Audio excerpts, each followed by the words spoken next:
So welcome everybody. I am Holly Johnson. I am with the Granby Public Library, and I am so excited to bring this program to you all today. I was chatting with somebody at the Salmon Brook Historical Society, and there was a connection with the Unionville Museum and those folks, and this really cool program became available for us here. And I thought, folks have got to remember Myrtle Mills. It's just part of the fabric of the Farmington Valley. Right. So I'm excited that you guys are here today to listen more about this fascinating journey that we're going to take down memory lane. We are fortunate today that we have historian Timothy Laboudier from the Unionville Museum, among other things. He does a lot. And he will share the story of this knitting mill that helped shape the Farmington Valley's retail landscape. And he's going to have photos and anecdotes and all kinds of great things to share with us. And we're also going to encourage you folks at the end to share your recollections and your memories as well. I want to make sure that, well, I think, Tim, you're going to talk about this a little bit too, but I want to make sure that everybody knows that there's a nifty opportunity at the end, no obligation, but you have an opportunity to purchase a Myrtle Mills ornament. So there's a fundraiser that's happening over there, and here we are. We're going to take. Very lovely. So that helps the Unionville Museum. And if you feel that that's something that you would like, you're more than happy to transact business with the Unionville Museum. Very good. So a little bit more though about our presenter tonight. Tim is a lifelong resident of Unionville. He has served in leadership positions in local community programs, historic preservation efforts, civic organizations, including leadership at the Unionville Museum, the Farmington Architectural Review Board, Unionville Village Improvement Association, and he was key, or is key, to the campaign to save Unionville's suburban park. Yeah. And that's just a very small slice of what Tim does. So I'm really glad that we have you here today to help share this really, truly amazing story. And let's give him a warm welcome. Oh, thank you. Thank you so much. I appreciate it. Thank you, Holly. I really appreciate that. It's so great to be here. And I have a lot of notes here to refer to. So this is great. Okay. Again, thank you. It's so great to be here in beautiful Granby. I have a friend that lives near the skating center, so I get kind of that far up, and then I don't always get this far up, so it's so great to be here. Again, I'm Tim Laboudier. My role with the Unionville Museum is vice president. So my mom, Patty, is here today. Some of you might know her from town. She's a lifelong resident of Unionville and a founding member of the Unionville Museum. So I'm thanking Mom for being here today as well.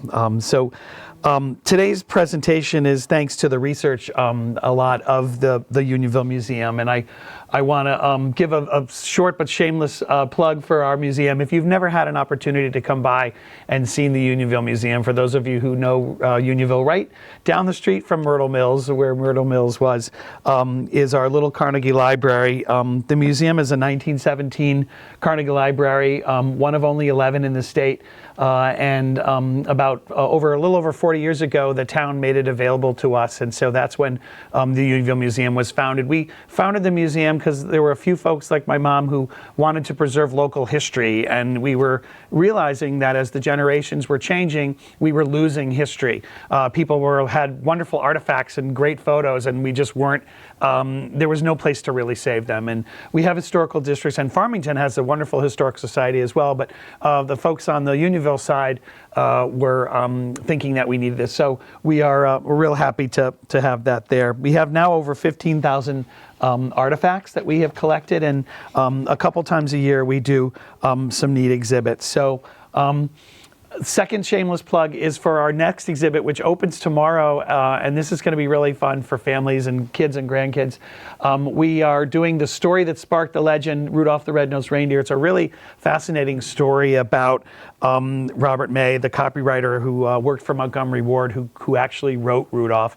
And so we have some really interesting parts of the exhibit about his story and the TV show and Gene Autry's song and all kinds of other things that we remember. So really, it's really going to be a great exhibit. So again, we open tomorrow. We're open on the weekends from 2 to 4. And then we're also going to have our annual on Saturday the 6th. We do a holiday extravaganza. We do a carol sing, and Santa comes on the fire truck. And so I know you have a lot of great holiday things here in Granby. I was looking at the activities, but you're always welcome in Unionville as well. So Myrtle Mills, I'm really excited, and I know a lot of folks, if you're here, it means you probably might have a memory. I have a memory. I remember very, very little because I was little, but I do have memories of running back and forth in the tunnel. I was saying earlier, I don't remember a lot on what was at each end of the tunnel, but I do remember running back and forth thinking the road was going to come down on me. So my mom would walk across, but I would run from one side to the other. So we're really, I really did that. Yes, exactly. So you all remember it. This is actually a picture of when it was really becoming the store, right? So Myrtle Mills was put on there, and there was, as you know, the way to get in was there. But we're going to talk a little bit about this story. Now, this mill, this property, this building was built in the early 1800s, and it certainly had a lot of different things that happened. But today we're really just going to focus on the retail, when it was the retail, and the story of how it became one of the first discount stores in the country. So it has a long history, and today it's the River's Edge, but we're going to kind of start our story in the 1940s. So real quick, a couple other of my favorite historical pictures. Now, this is, as you know, across the street. This is the annex, and then the annex got a little bit bigger. They made some additions on it, but this is a really old photo because you can see the Unionville Bridge was still this is the 1859 covered bridge that was in Unionville.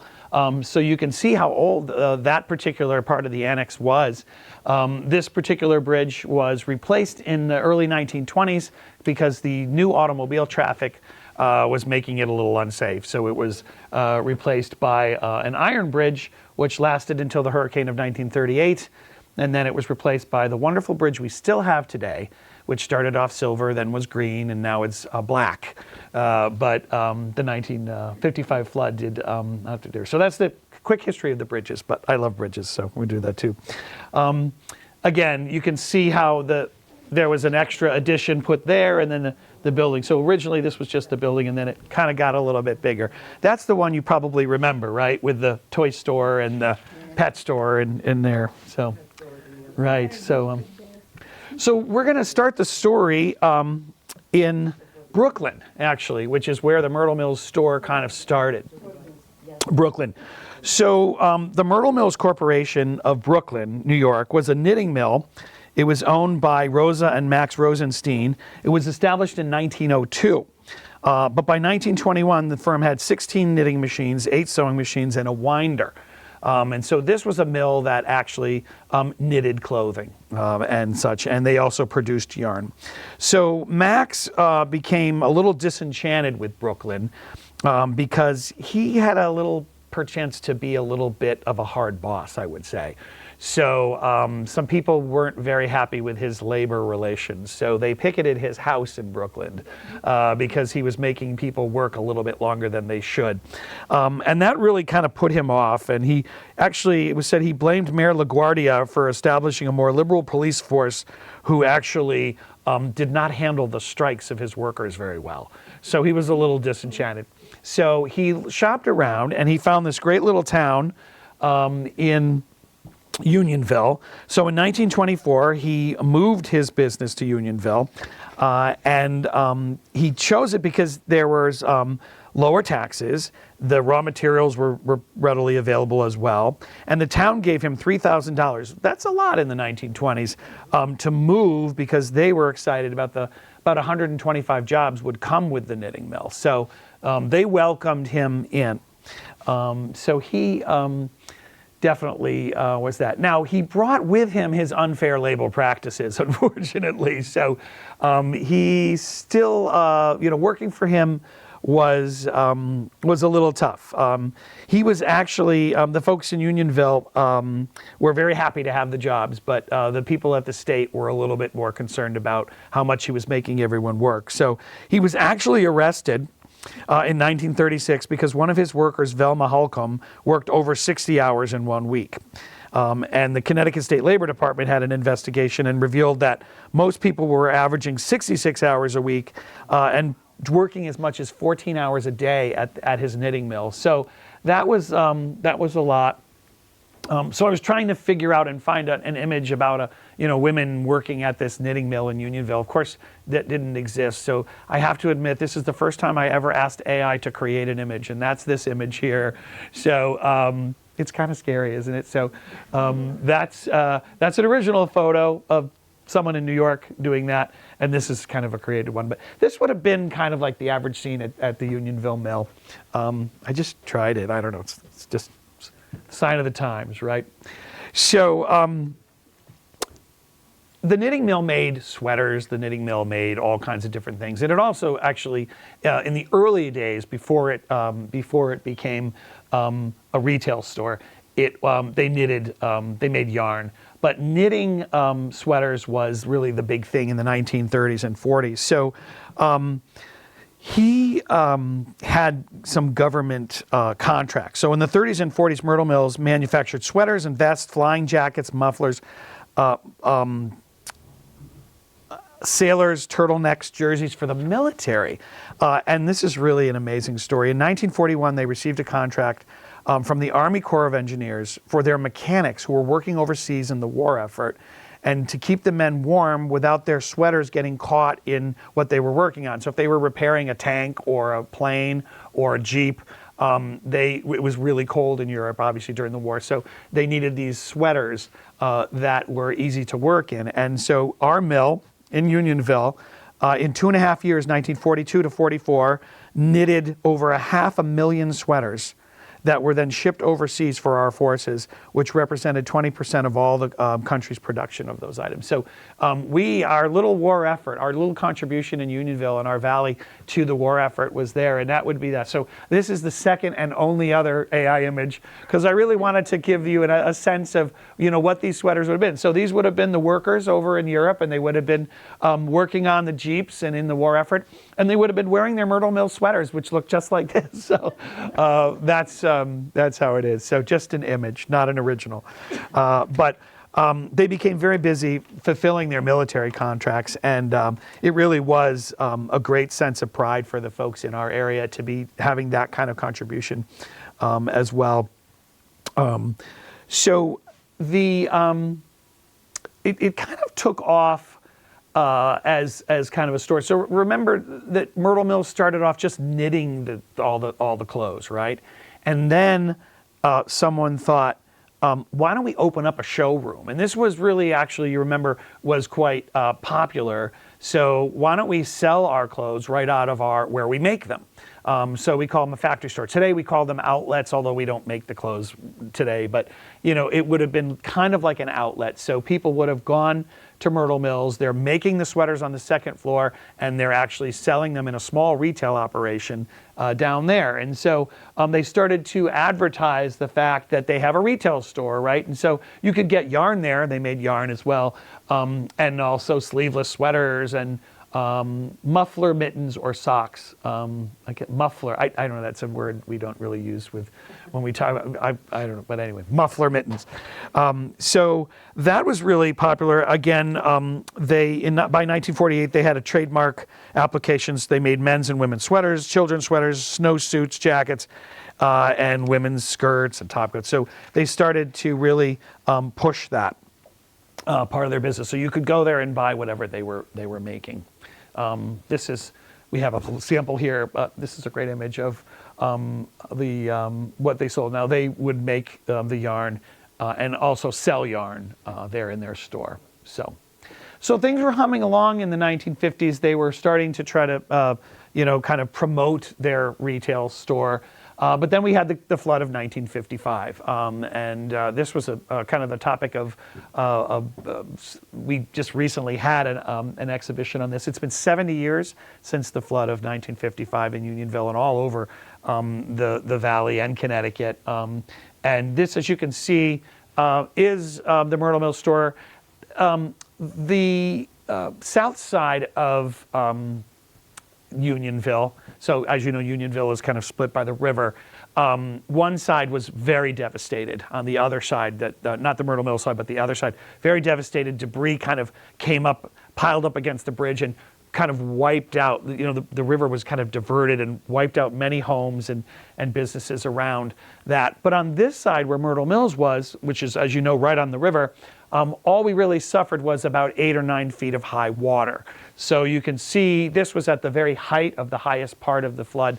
You can see the water. So water kind of flooded the first floor of the mill, 6 or 8 feet. So there was literally 6 or 8 feet of mud in the mill after the flood. You can see the annex here on the right, and that's our bridge when it was silver. Now, as I said, it's black. But you can see how high the water, did come up during the flood. Now, Myrtle Mills actually did an amazing job cleaning after the aftermath of the flood. You can see these are some of our favorite pictures of the folks that really had to clean up the mess. But you can see there was mud, the entire floor, all the merchandise, everything was ruined. And they left their money in the safe. The money in the safe had to be dried out. The safe flooded, but the money, is still okay. They dried the money out. But believe it or not, as we all know, the flood happened on August 17th of that year. By September 2nd, they were open again for business. So it really was pretty amazing how quickly they were able to clean up and get done. You can see that's the ad. Will reopen for business today with a complete new stock and such. So they really, did a fantastic job, I think, of just coming together. So that same dad claimed, "Your dollar will buy more at our factory store, a sign of which to come." So now at this point, right after the war, they're back in business. Again, they're just selling what they had made there.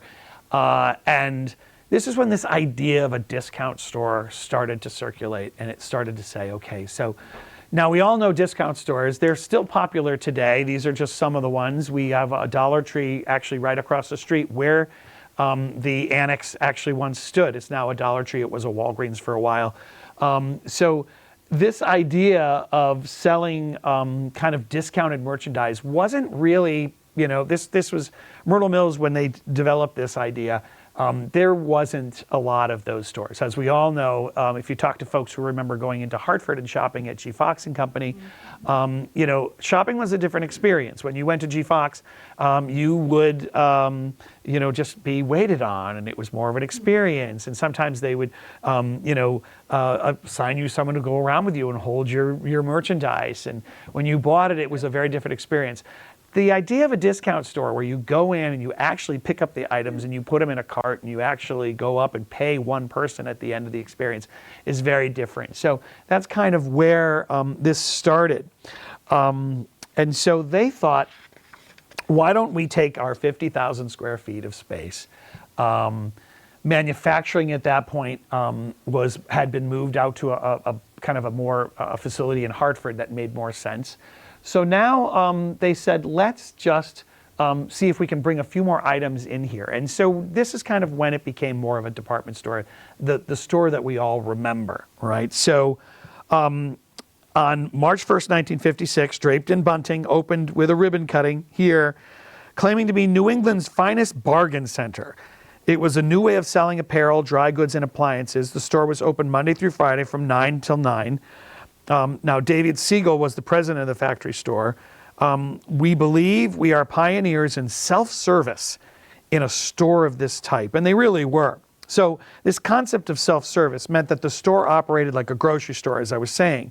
Shoppers would roll their carts around, they'd pay a cashier, and this was something that was very different. Now, it wasn't like a department store today where we think of a Target or a Walmart, where Walmart and Target just buy all the merchandise from everybody who makes it, right? Whether it's here or in China or wherever it's made. and then put it all in one place and then sell it to you, right? So they maintain this gigantic inventory.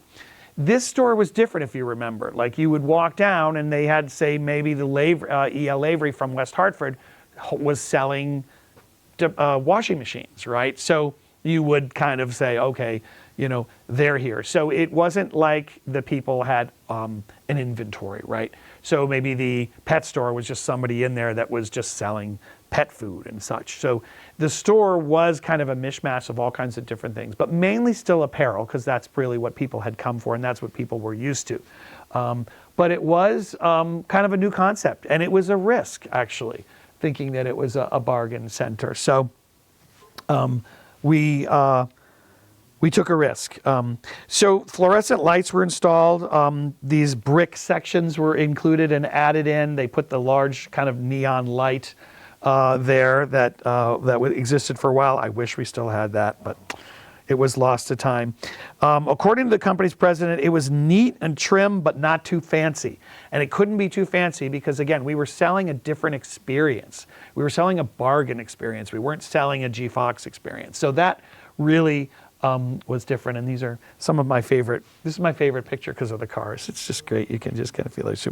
So the main floor obviously had racks of apparel, pillowcases, towels, all kinds of different things. There was furniture, small appliances, costume jewelry, and such. And of course, there was also a diner, which was a hot spot for many people. The luncheonette, I should say, where they had fountain service. Many of you might enjoy having a coffee there. But it was our pleasure to serve you. This is from a matchbook that we have at the museum. But there was also, as I said, a shoe department and a bakery and a pet store and all kinds of different things. The tunnel, and we talked about the tunnel, I know many of us remember. Now, the tunnel was created well before, and it was used to actually move raw materials across to the other annex. So you saw the picture of the annex. That's an old part of the mill, and this was an old, the mill was older too. The tunnel was put in so they wouldn't have to take the raw materials and bring them through the snow while they were manufacturing them. So the tunnel was used for that. But when it became a store, the tunnel was then incorporated into the sales floor. So if you all remember the tunnel, it actually had merchandise and things on either side as you walked through. So that was the difference there.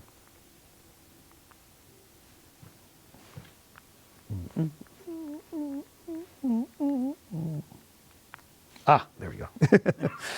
Need my buttons. So this is my favorite part of the presentation. We talk about, and you may remember some of these, how they actually attracted shoppers and how they sold different things. So obviously, you're close to Unionville. If you live in the area known by this map, then you're just a few miles away. Just a few minutes drive to Unionville. It's a pleasant ride to Myrtle Mills, Connecticut's largest discount store. And that's why I feel like we can do this talk in Granby and people are like, oh yes, because as Holly was saying earlier, everybody went to Myrtle Mills. People, and we've done this talk and people from Hartford, people on the other side. So it really was quite, so this was part of their particular advertising was, let's get the shoppers in here and let's make sure they know. So they had very large ads in the papers, if you remember. In fact, what we call today circulars, like from mostly grocery stores now, but in those days, 16, 20, 25-page advertisements of every single thing that they had put in here. So, $10 range coats. I love this men's chinos, 2 for $5. I know chinos are $50 now, so it's interesting. But there was a lot of advertising. And they had a lot of like a pleasant, they were pushing this pleasant experience, and it's a pleasant ride. If you haven't had a chance on the way out, there's a great print, there's an ad here that was in the Hartford Courant, but someone who attended an earlier talk actually had a printing plate that was used to create the ad that a printer had, and it's there too. Oh, thank you, Mom. You can kind of hold that up. It's really fascinating.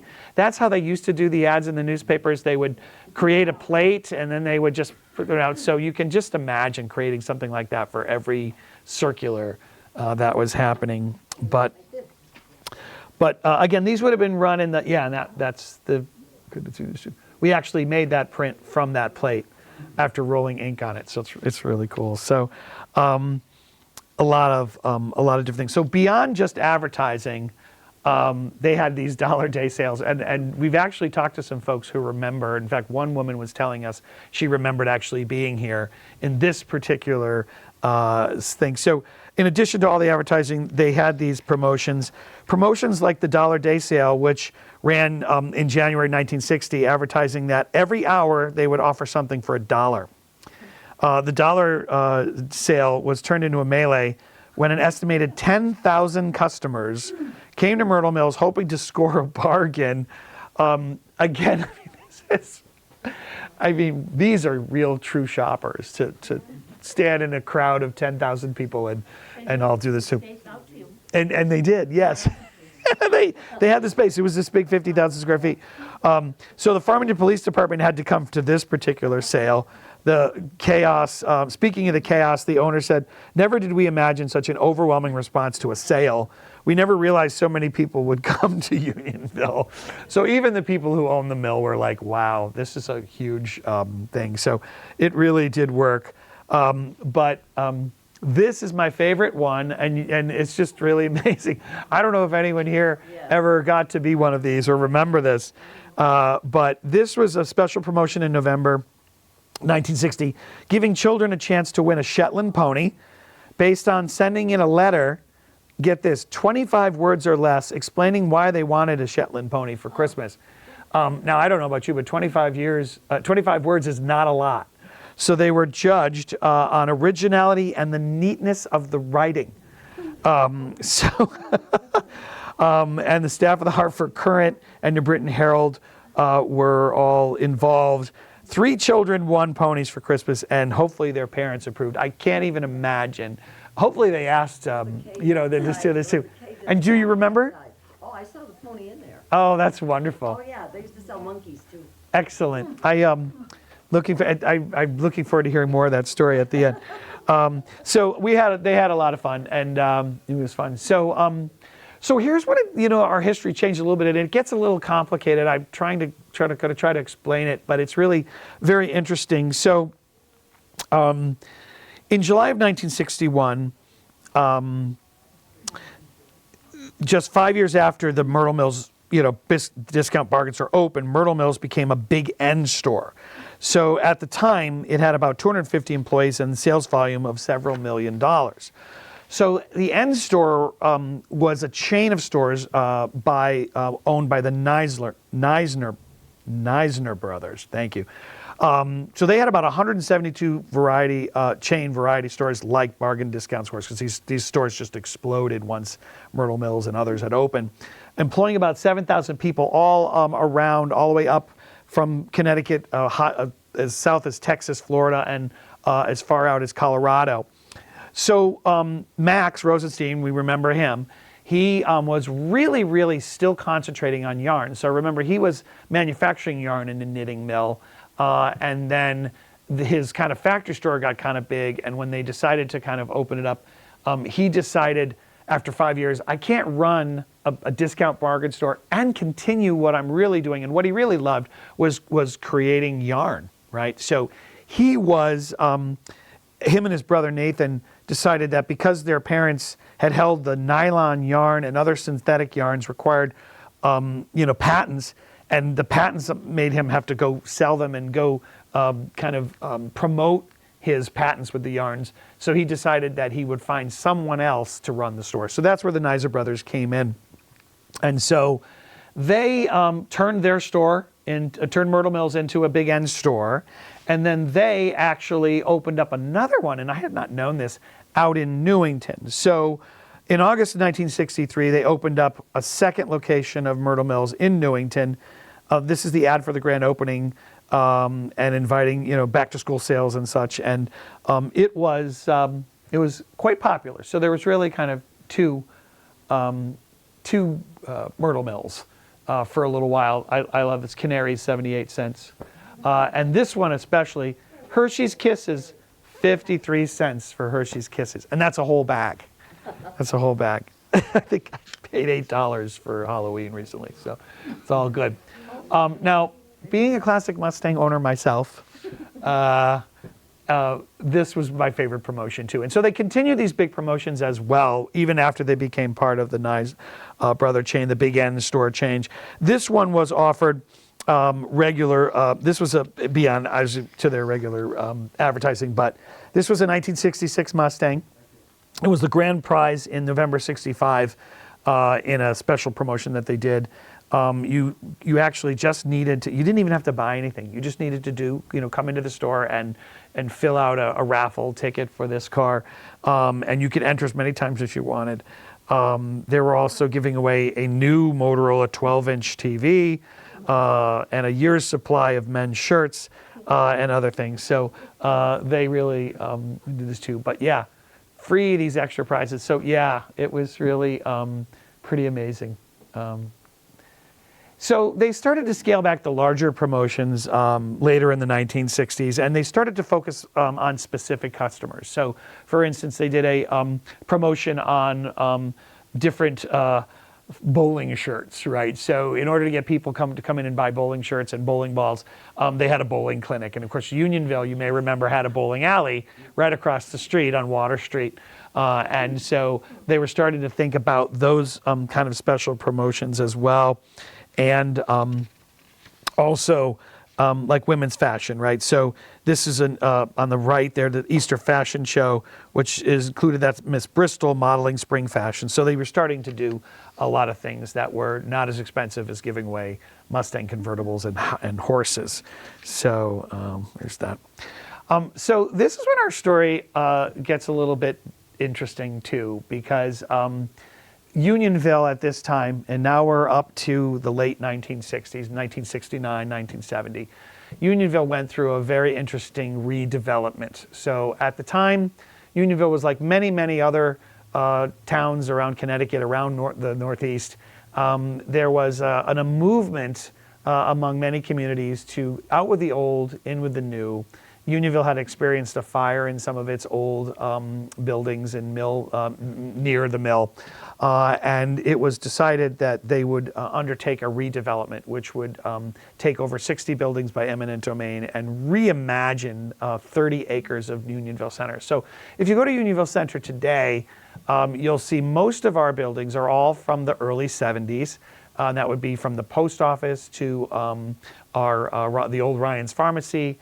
There were some buildings that we have refurbished, much like the mill, and we'll get to that. But we have a new Stop and Shop and a building that McDonald's is in. But mainly, these were all part of the redevelopment. So this was, there was an agency to work on this, and it was all town approved. And so these were all the different things that were happening. So Max, now remember, Max is now off. The N brothers are running his discount store in the mill. He's off, kind of selling his patents and doing his yarn, but he still owns the mill. So he became very, very interested in, wow, how can we kind of move and take advantage of this particular movement? So Max, one of the owners of Myrtle Mills, submitted a proposal to the town to open up a mini mall in Unionville where Myrtle Mills was. It was called It called for renovating Myrtle Mills and adding shops and other businesses. So this is what we would call today a strip mall, right? But they were interested in turning Unionville, since we were going to get rid of all these old buildings anyway, why don't we put a strip mall in Unionville? So this was something that sounds completely crazy to us today. But at that time, we were getting rid of the old buildings. We were going to build new buildings. So why not actually take this new concept of a mall and build it in one of our favorite little towns? So that was the idea. So he worked for a long time with the town and such, and the redevelopment agency. And they went back and forth on the size of the project and the extent to which the town was willing to offer tax breaks.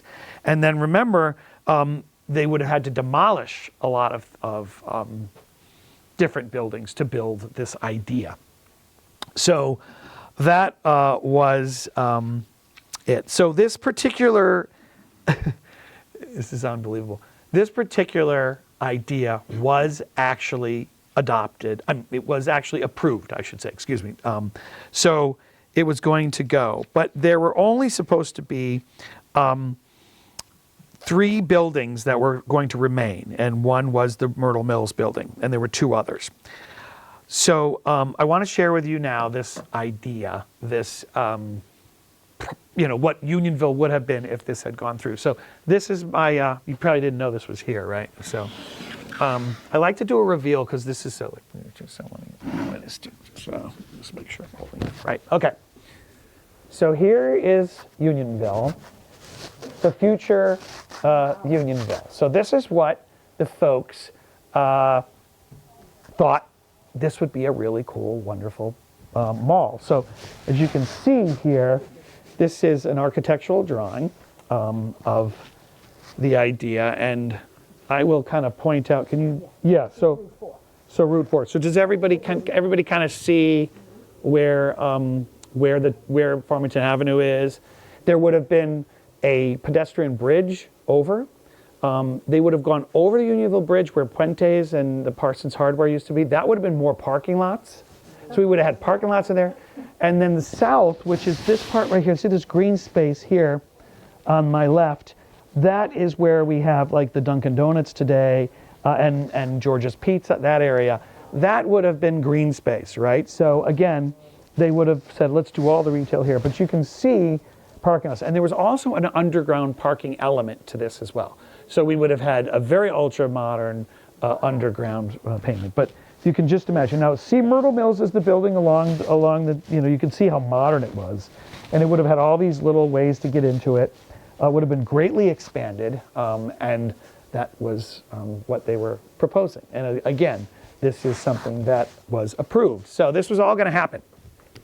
So we're going to put this. And feel free to come after and take a closer look at this. In all of our 10,000 items at the museum, this is one of my favorite things ever. Because it's just such a moment in time, and it makes you think, wow, it could have really happened. It happened in many, many facilities as well. So, so this was in the early 70s.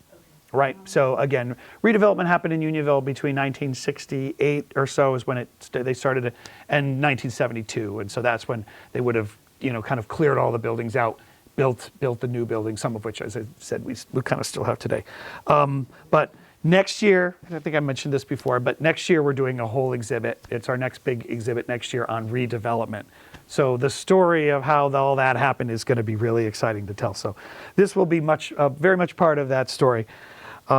So this is the kind of the part of the presentation. So Rosenstein's negotiations with the town dragged on for years, as I said, about this idea.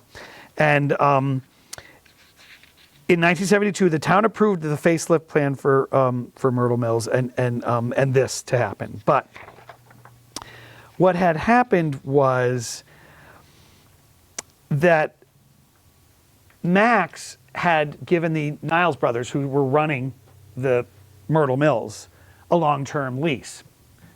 And there were 2 other businesses in town that were going to retain their buildings.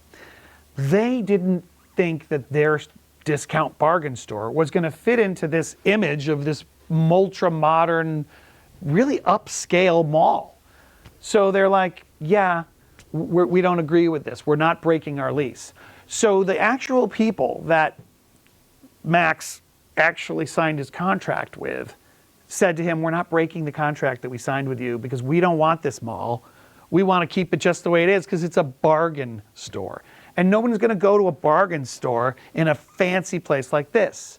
It'd be like going to Lord & Taylor or to Nordstrom's to buy bargain discount stuff. People just won't do it. So ultimately, that torpedoed the entire plan because they weren't, they had long-term leases. So, and of course in those days they felt like they would last forever. So in the end, Unionville just didn't have the guts, or I shouldn't say guts, but just didn't have the stomach to kind of go through with it. But there were a lot of different reasons, and it was a really, really huge project. And in the end, we thought, let's just keep our little town and our little mill just the way it is. And I won't speak for everybody, but for me, I'm kind of glad they did because we love Unionville just the way it is. So again, I this is why I brought this, because it doesn't transfer very well on screen. So I'm glad you have a chance to see the original. So this is toward the end of Myrtle Mills. This was kind of yesterday and today.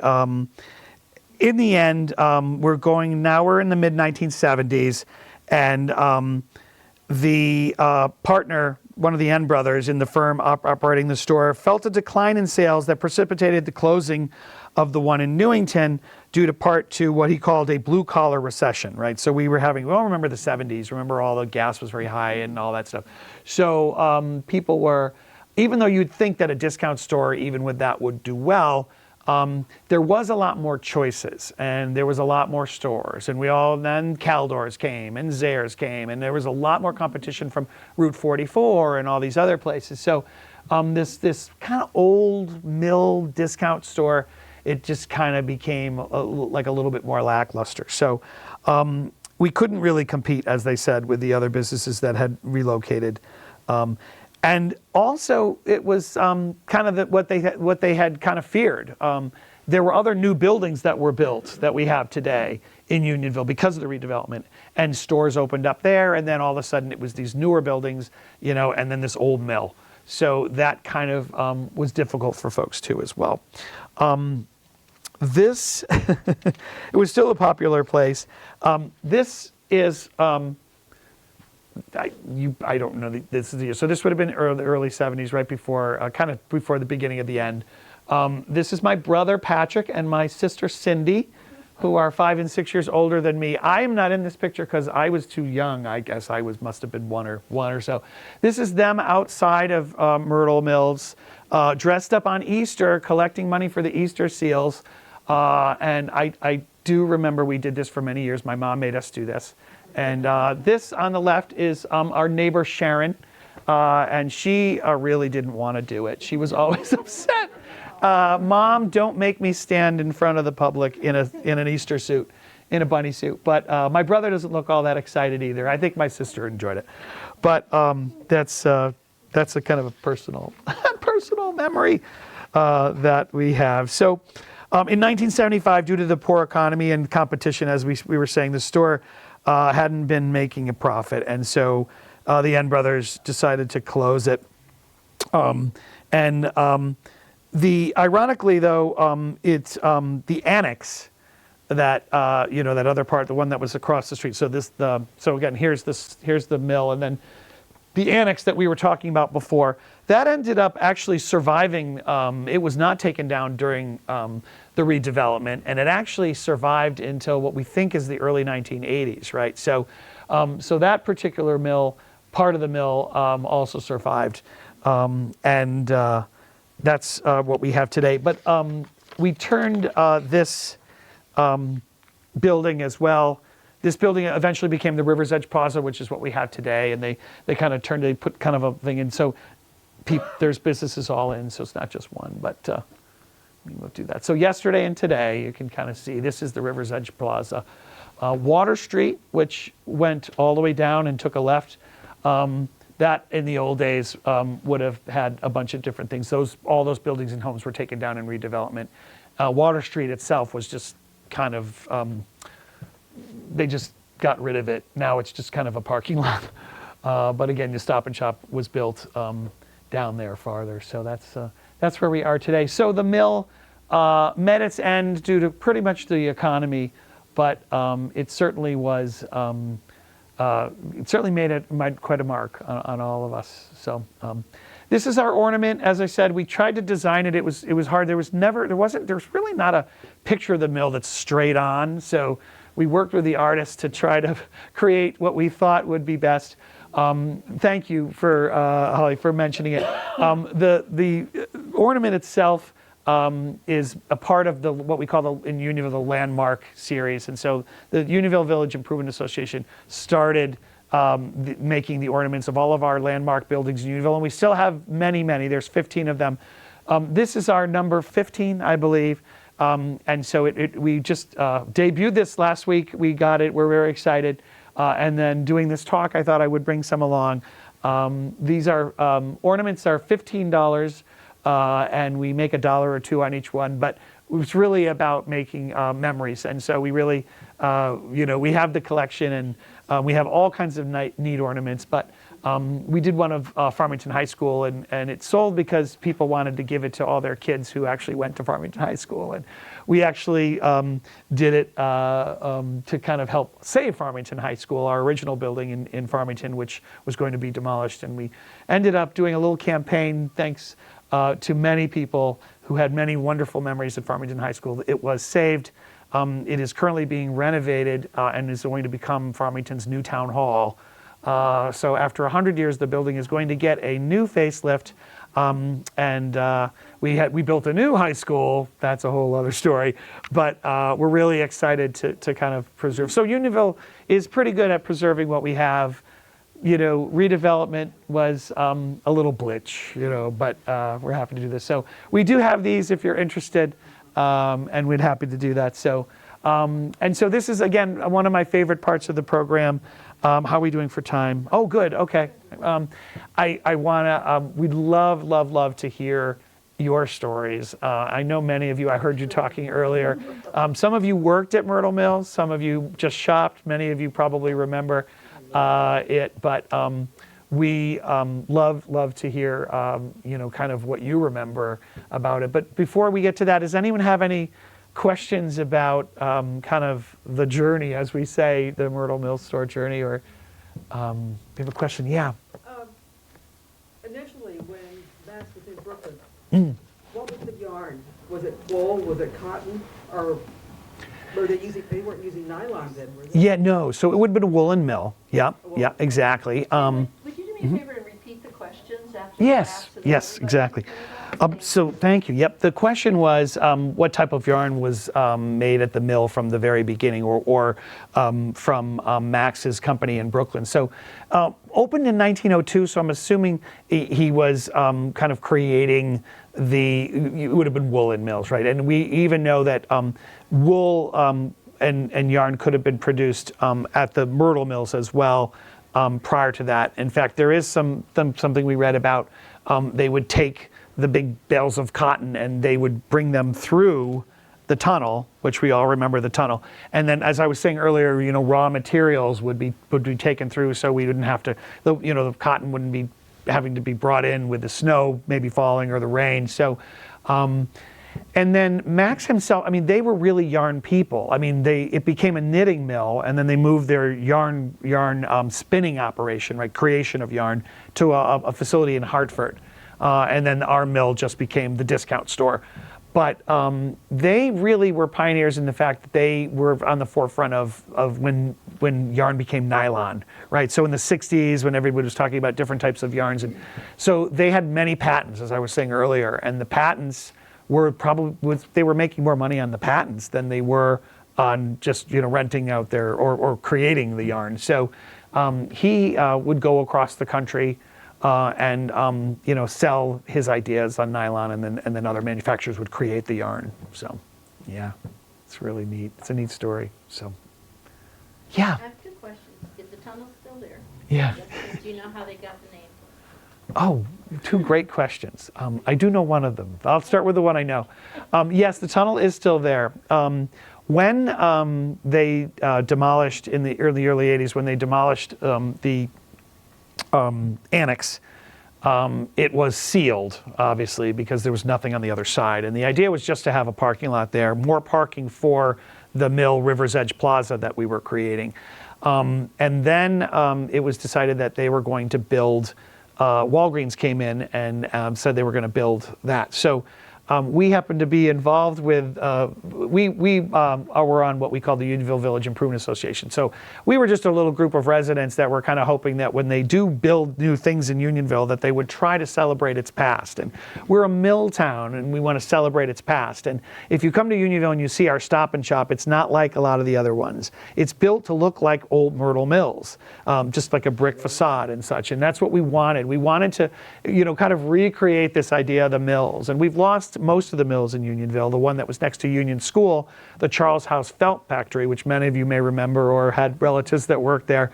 That would have just been a wonderful mill to make into apartments and the things they're doing. But unfortunately, that mill had been just changed so much and was a victim of a very large, asbestos and such. So that mill we lost. But when Walgreens came in, we said, could you just kind of create something that kind of maybe might resemble or celebrate what we had here before? So if you, it is now a dollar store. We spent almost 2 years with Walgreens. They built this amazing building, and we asked them, can you open up the tunnel? Because we think it's still down there, and the tunnel had to be kind of kind of reinforced and such. Being so close to the river, it was a little bit, the land there is a little shifty. But we were told that unfortunately the way they were building their new building, although it was in the style we liked, the tunnel would have come out in their basement because of the way the elevations of the mill was. So they kind of closed it off. But if you go to River's Edge Plaza and you go up where the CVS is, if you know where I'm talking, you go up the stairs, the CVS is there, there's a little kind of an opening, you go in. On the left is the Iron Horse Pub, and then there's a salon, but then there's stairs that go down to what we used to go down to the first part of Myrtle Mills. Down there's a very large exercise, River's Edge River Fitness. There's a fitness studio there. If you go to the right and look, there's a big sealed door type thing, and that's where I believe the tunnel is there still. But unfortunately, it's not being used. So no one's been there well. It's kind of like the Park River in Hartford. It's still there. No one goes down there, or you're not supposed to. But so yes. And then the second question, Myrtle. Where in Myrtle? Gosh. Any ideas, Mom? I don't. I need a lifeline here. Yeah, it could have been. Yeah. That's a really good question, and we're going to do some research. we're on film, yeah, so we'll try to do that. Yeah.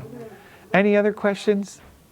Oh, that's great. Thank you. So I know you were saying that you remember a lot of things too. With folks who work. Picture tell you every department. That's great. Tell you where the ramps are, where the stairs are. Now, did you work there? My father was the night watchman. Oh, fascinating. And every night at 10 o'clock, we'd bring our dog, Gussie, down there to be with him all night. Nice. He got out one night. From the pet store. Yeah. But yeah, I was always there. Oh, Always. so this is like your childhood. Sundays, of course, stores weren't open, right, in the 60s. Right, on the blue Sunday. laws, yeah. You don't shop. And we would bring Dad down his dinner, and we'd sit outside on those steps. Where the picture is? Where Yes. people- Over here. They still have the landing. Yep. It's covered. We used to sit on.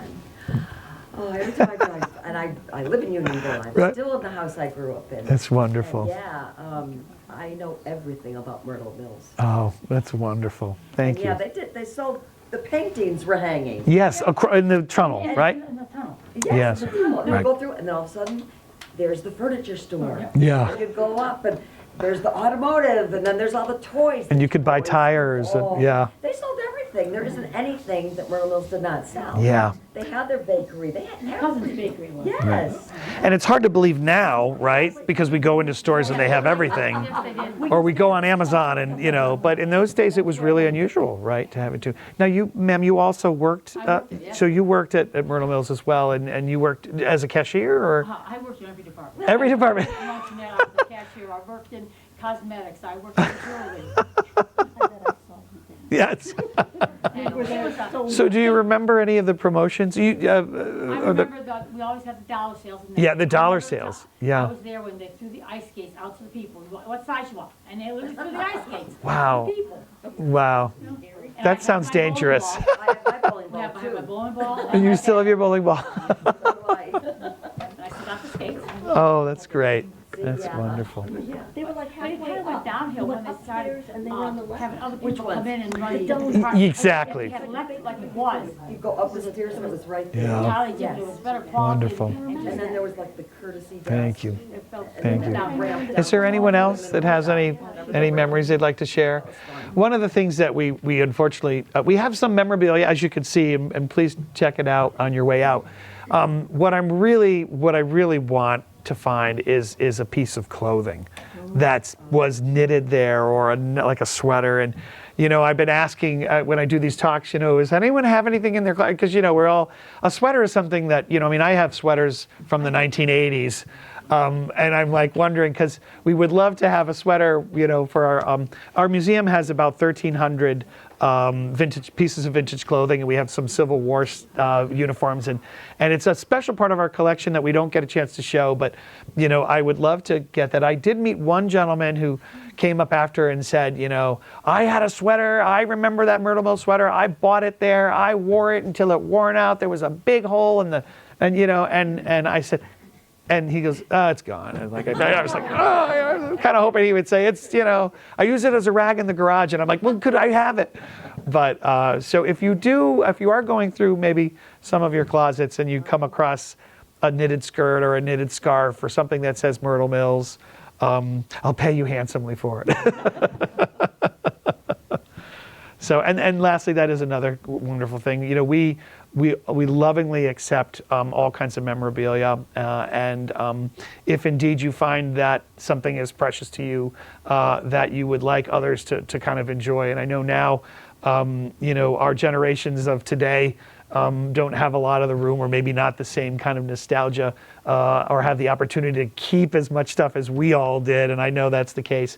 So if you do, if your special things, if it's okay with your family, would like to have a special home, we would certainly love to have it.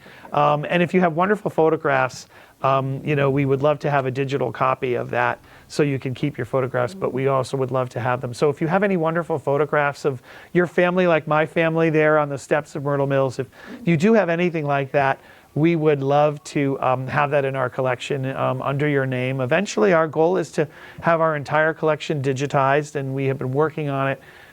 So our ultimate goal, as you know, museums like libraries, our purposes change and the way people utilize us change. We're kind of going out and doing a lot more talks because we really want to make sure that people see and experience our collection. So our goal someday is to be able to have our museum as much of an archive and a place for research as it is for someone to kind of come and see what we have. So certainly we look forward to that. So excellent too. From Myrtle Mills? Yes. Yes. A lot of them. Neat. Cats, a lot of cats. Yeah, wonderful. cats. So we'll talk. I'll have to talk after. So I want to end it up. We're right around 1, but please, I'll be here to answer any more questions or if you have any more stories. And please take a quick look at our wonderful things that we have and a closer look at what Unionville could have been. So thank you so much. Appreciate it. Thank you. Thank you so much. I appreciate it. Thank you.